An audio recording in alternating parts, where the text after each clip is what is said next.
Question में focus हमें पता है। अब फोकस को देख के हम लगा सकते हैं अंदाजा कि हमारा जो मेजर एक्सिस होगा वो एक्स एक्सिस के अलोंग होगा। तो हमारा जो फॉर्मूला होगा x square by a square plus y square by b square. तो हमारा जो एलिप्स बनेगा इस टाइप का बनेगा इज इक्वल टू 1 के लिए। और हमारा यहाँ पे ए जो है बी से हमेशा बड़ा होगा तब कह पाएंगे ऐसा एलिप्स का केस बनेगा। और हमारा जो फोकस होगा एक्स एक्सिस पे लाई कर रहा होगा।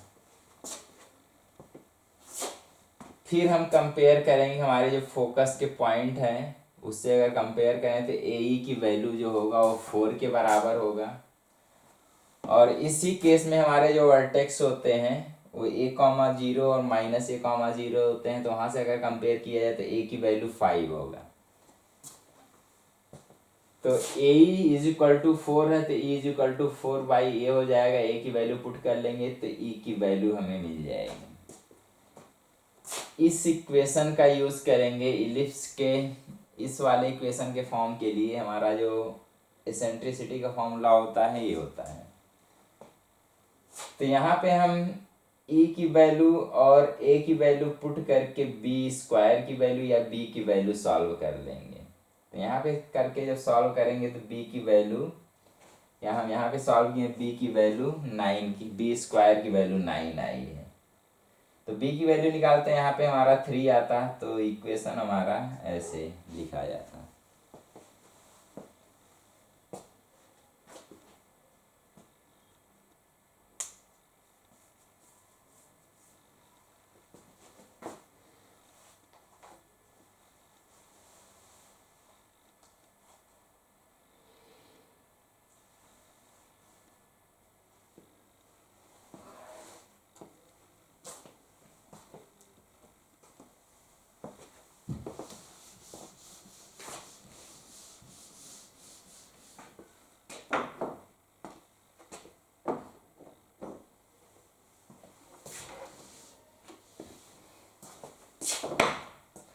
Next question, find the equation of ellipse whose foci are ±4, 0। Same वही है। इस बार डायरेक्ट्रिक्स की इक्वेशन दी हुई है। तो डायरेक्ट्रिक्स से मतलब दिए हुए हैं यहाँ पे।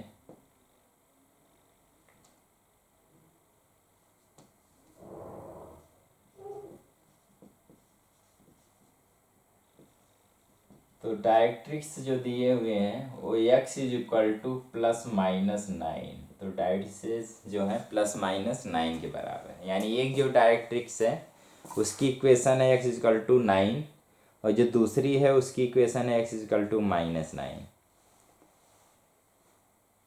तो क्योंकि फोकस सेम वही इलिप्स इस वाले इक्वेशन के लिए जब a ग्रेटर देन b का केस हो तो हमारा जो इलिप्स का ग्राफ बनेगा ऐसा बनेगा। और उसी केस में हमारा जो डायरेक्ट्रिक्स होता है उसकी इक्वेशन इस वाले की इक्वेशन हमारा a/e और जो लेफ्ट हैंड में है वो x is equal to -a/e के बराबर।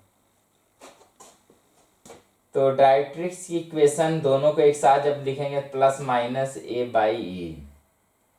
तो यहाँ से हम अगर कंपेयर करें इस वाले क्वेश्चन के लिए तो a फिर से हमारा 4 के बराबर और a/e की वैल्यू जो है क्योंकि डायरेक्ट्रिक्स की इक्वेशन को अगर कंपेयर करेंगे तो a/e की वैल्यू 9 मिलेगी। तो फिर से हम यहाँ से a या e की वैल्यू सॉल्व कर लेंगे। तो क्या किया जाए अगर इन दोनों का प्रोडक्ट करें तो हमें a स्क्वायर मिल जाएगा। इन दोनों का अगर हम प्रोडक्ट करें तो हमें a स्क्वायर मिल जाएगा। तो क्या करें a इंटू a/e तो 4 इंटू 9। तो यहाँ से e कैंसिल होगा तो हमारा a square is equal to 4 into 9 या 36। तो a भी यहाँ से निकाल सकते हैं ±6 होगा। यहाँ में क्योंकि इसकी ज़रूरत क्योंकि इक्वेशन जो हमारा इसका लिखना है वो लिखना है x square by a square plus y square by b square is equal to 1 की। तो हमें ए स्क्वायर का वहाँ पे यूज करना है। हमें बी स्क्वायर और चाहिए, और बी स्क्वायर की वैल्यू हम जानते हैं ए square into 1 minus e square के बराबर है। और इसको भी अगर सॉल्व करें तो आएगा ए स्क्वायर माइनस ए इंटू ई का होल स्क्वायर।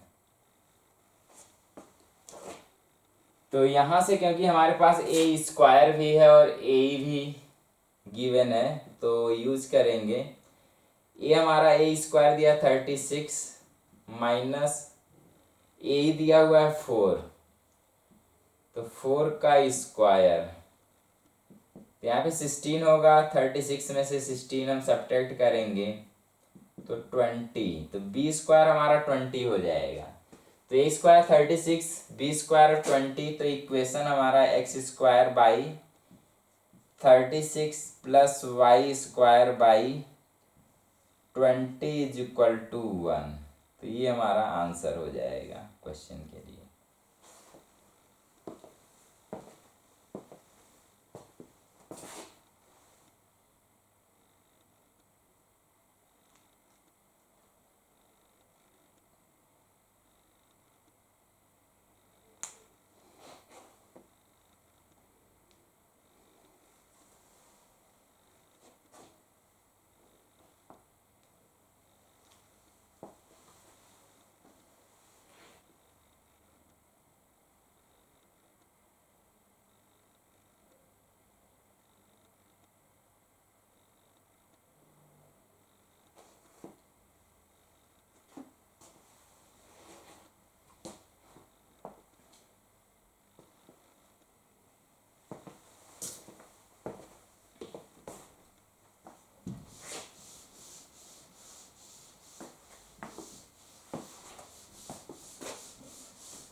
अगला question, if the line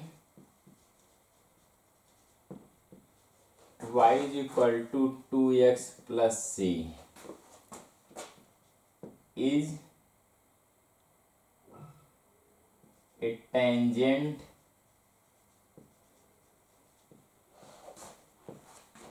to ellipse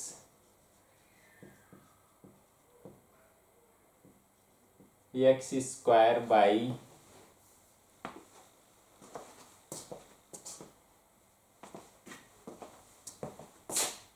8 plus y square by 4 is equal to 1,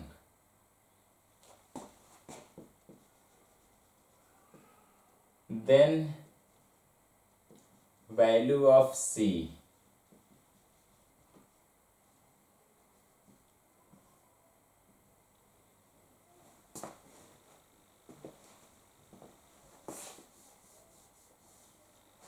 तो c की वैल्यू निकालना है क्वेश्चन में।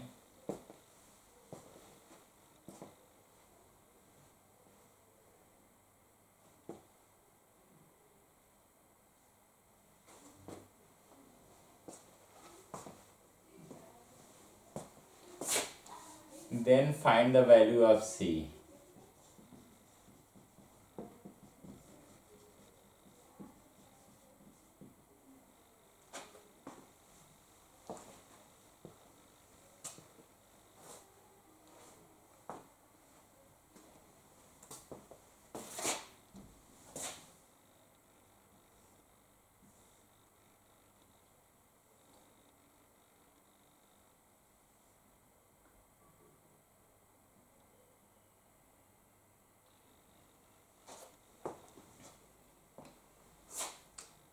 एक इलिप्स की इक्वेशन है x square by 8 plus y square by 4 is equal to 1, और एक लाइन है y is equal to 2x plus C. तो ऐसे कोई लाइन है 2x प्लस सी जिसकी इक्वेशन है। तो दोनों लाइन और जो हमारा एक इलिप्स है उसके जो कॉमन पॉइंट है, यहाँ पे 2 कॉमन पॉइंट है। यानी इन दोनों को जब हम सॉल्व करेंगे तो यहाँ पे हमारे पास दो कॉमन पॉइंट मिलेंगे। दोनों को जब सॉल्व किया जाएगा तो जो कॉमन पॉइंट आएगा वो दो होंगे।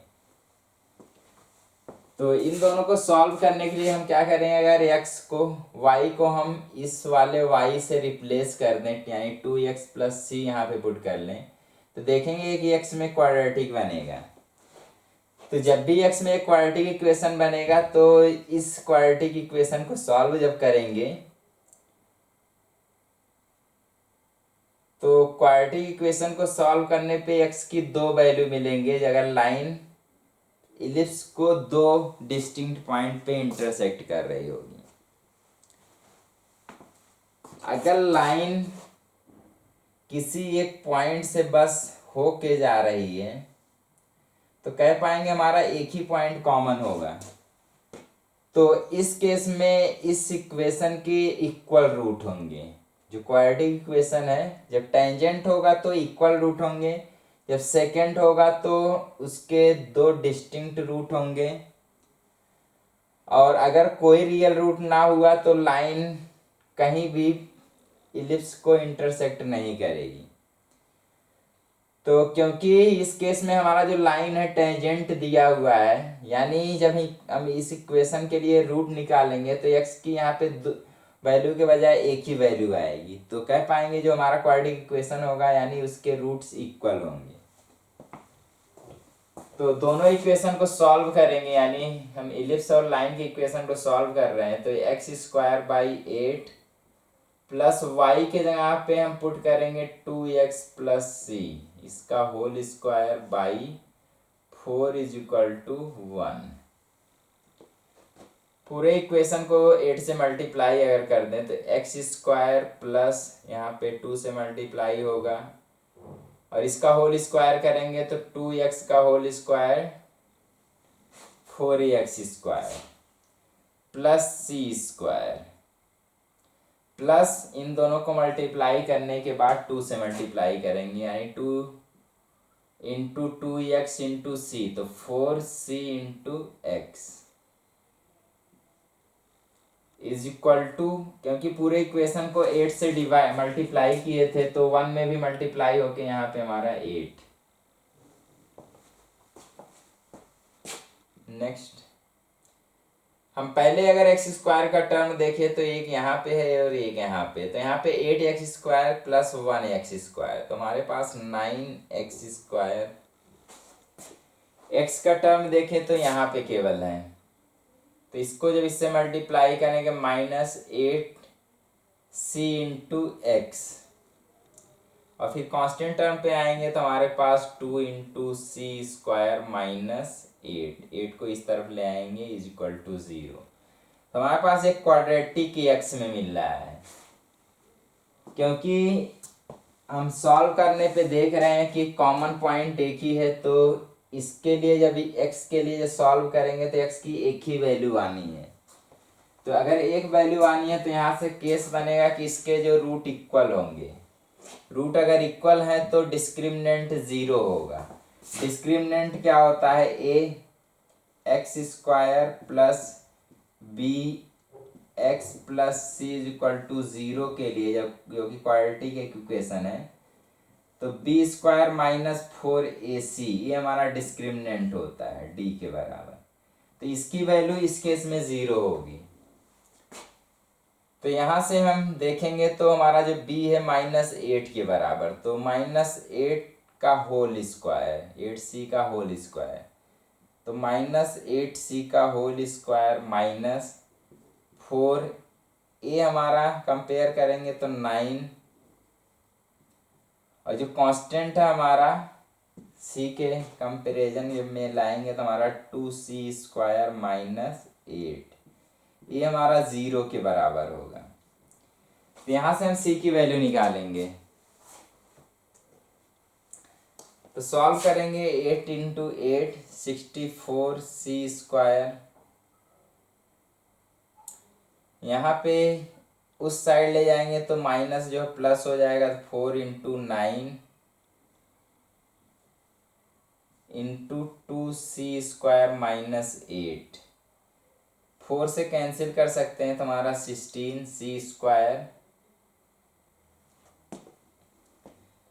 16c², यहाँ 9 से मल्टीप्लाई होगा तो 18c², और 9 से 8 मल्टीप्लाई होगा तो 72। तो इस साइड ले जाके 18c² में से 16c² घटाएंगे तो हमारा 2c², और इसको जब इस साइड ले आएंगे तो प्लस में 72। तो यहाँ से निकाल सकते हैं c² हमारा, डिवाइड करेंगे तो 36 के बराबर होगा। तो यहाँ से c की वैल्यू ±6 हो जाएगी।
Given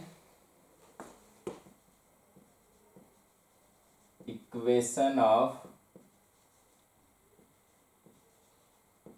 ellipse और hyperbola,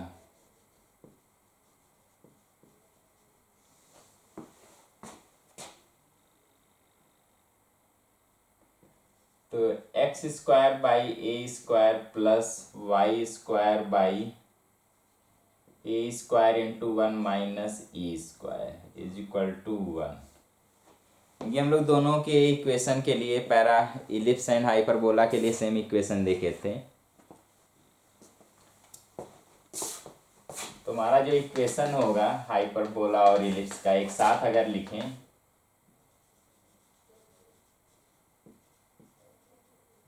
ellipse are hyperbola,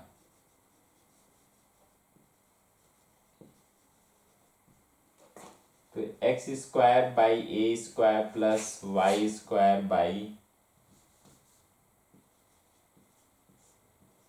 a² into 1 minus e² is equal to 1। And a point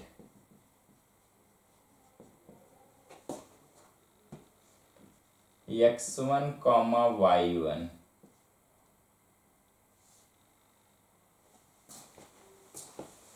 we define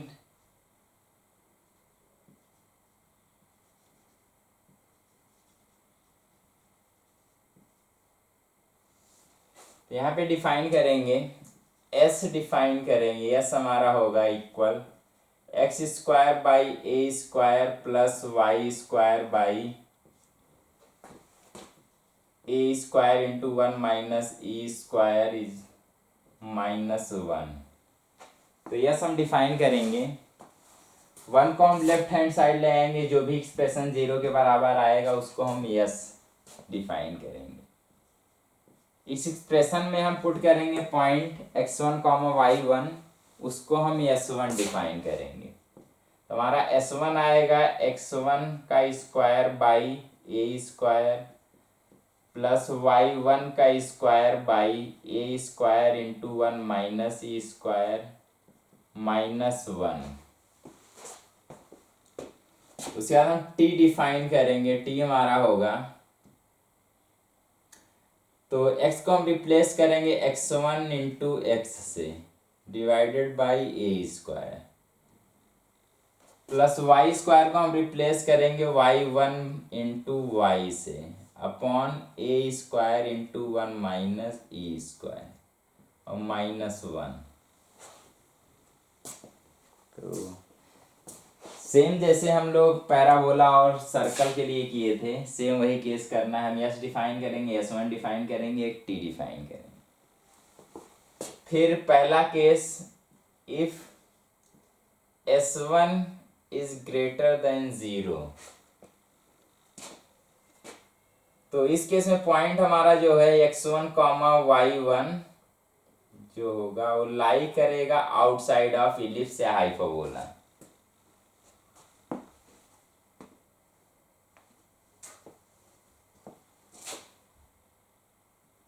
then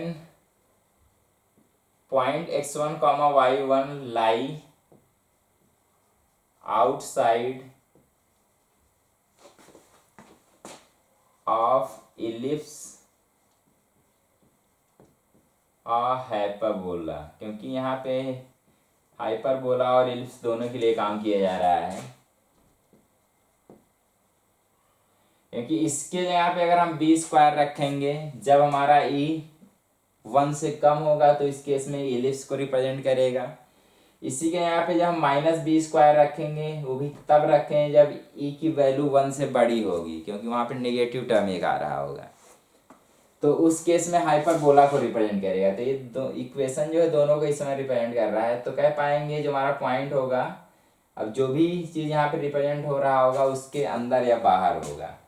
तो इलिप्स केस में जो अंदर का केस है ये वाला है, पूरा एरिया रीजन अंदर। और हाइपरबोला क्योंकि जो शेप होता है इस टाइप होता है, तो जो अंदर का एरिया ये वाला है पूरा। तो इनसाइड,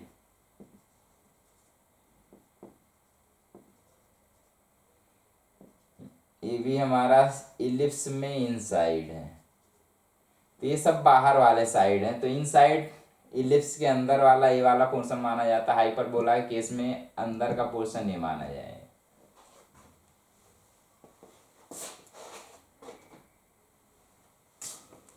तो अगर s1 ग्रेटर देन 0 होगा, पॉइंट हमारा इलिप्स या हाइपरबोला के बाहर होगा, comma equation of pair of tangent, equation of pair of tangent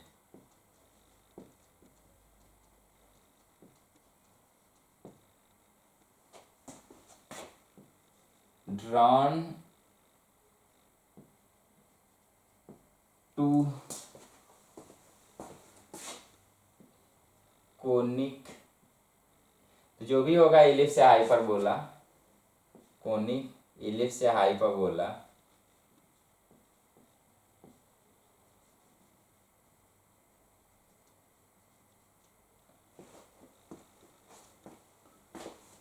from point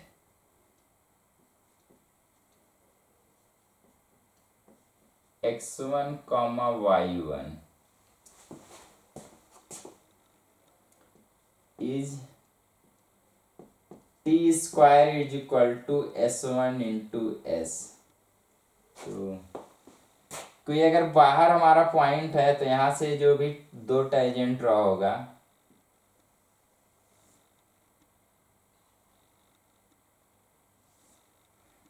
तो इन दोनों टेंजेंट का जो पेयर ऑफ इक्वेशन होगा वो T square is equal to s1 into S के बराबर। उसके बाद यहाँ पे कांटेक्ट बना रहे होंगे दोनों टेंजेंट, इस कॉर्ड को हम कॉर्ड ऑफ कांटेक्ट कहेंगे, और इस कॉर्ड की जो इक्वेशन होगी वो t इज इक्वल टू 0 के बराबर। And equation of chord of contact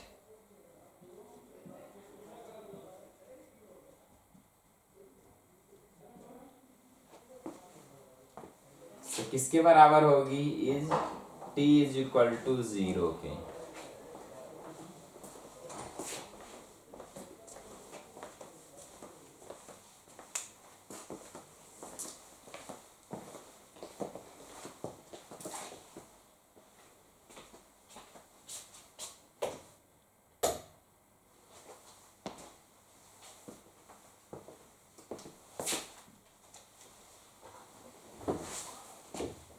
second case, if S1 is equal to 0, तो अगर S1 0 होगा इसका मतलब जो पॉइंट है हमारा वो कोनिक पर ही लाई करेगा, क्योंकि इक्वेशन को सेटिस्फाई कर रहा है। लेफ्ट हैंड साइड पूरा राइट हैंड साइड के बराबर 0 हो जा रहा है, तो कह पाएंगे हमारा जो पॉइंट होगा देन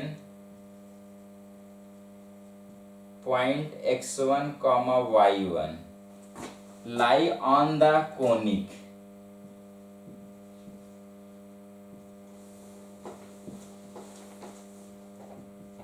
जो भी होगा हाइपरबोला या इलिप्स उस पे लाई कर रहा होगा point.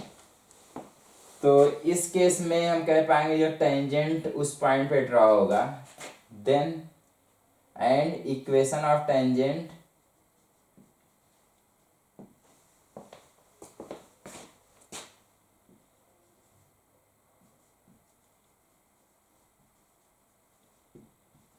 at point x1, y1 will be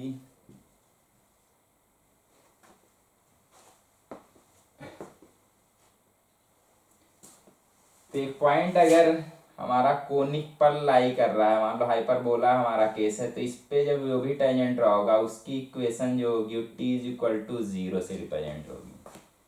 तो जो हमारा इक्वेशन आएगा वो t इज इक्वल टू 0। तो सर्कल के केस में भी देखे थे, जब S1 इज इक्वल टू 0 था तो पॉइंट जो था सर्कल पर लाई कर रहा था, और उस पॉइंट पे जब टेंजेंट ड्रॉ किए थे वो टेंजेंट की इक्वेशन जो थी t इज इक्वल टू 0। इसी तरह पैराबोला में भी केस था कि S1 जब 0 के बराबर था तो पॉइंट पैराबोला पे लाई किया था और t इज इक्वल टू 0 उस पॉइंट पे टेंजेंट की इक्वेशन थी। तो सेम पूरा थ्योरी हाइपरबोला और इलिप्स के लिए भी चलेगा।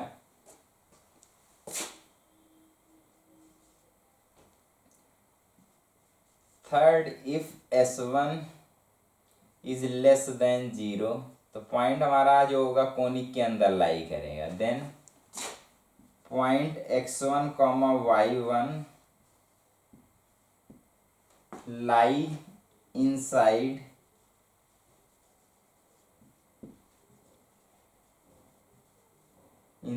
कोनिक के अंदर लाई करेगा। और जब भी कोनिक के अंदर लाई कर रहा होगा तो उससे पास होने वाले जितने भी कॉर्ड होंगे उनमें से एक यूनिक कॉर्ड होगा जिसके लिए वो पॉइंट मिड पॉइंट बनेगा। तो कह पाएंगे उसी कॉर्ड की equation and equation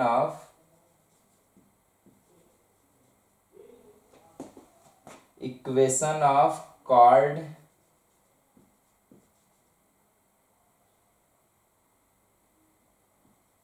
whose midpoint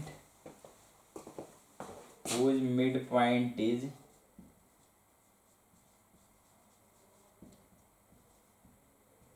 x1, y1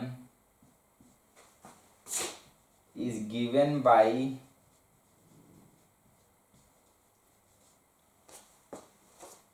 तो जब अंदर लाई कर रहा होगा तो जो पॉइंट है एक कॉर्ड के लिए मिड पॉइंट बनेगा, उस कॉर्ड की जो इक्वेशन है वो दी जाएगी by t is equal to S1 के एक्सप्रेशन से। तो हमारा जो इक्वेशन होगा t is equal to S1,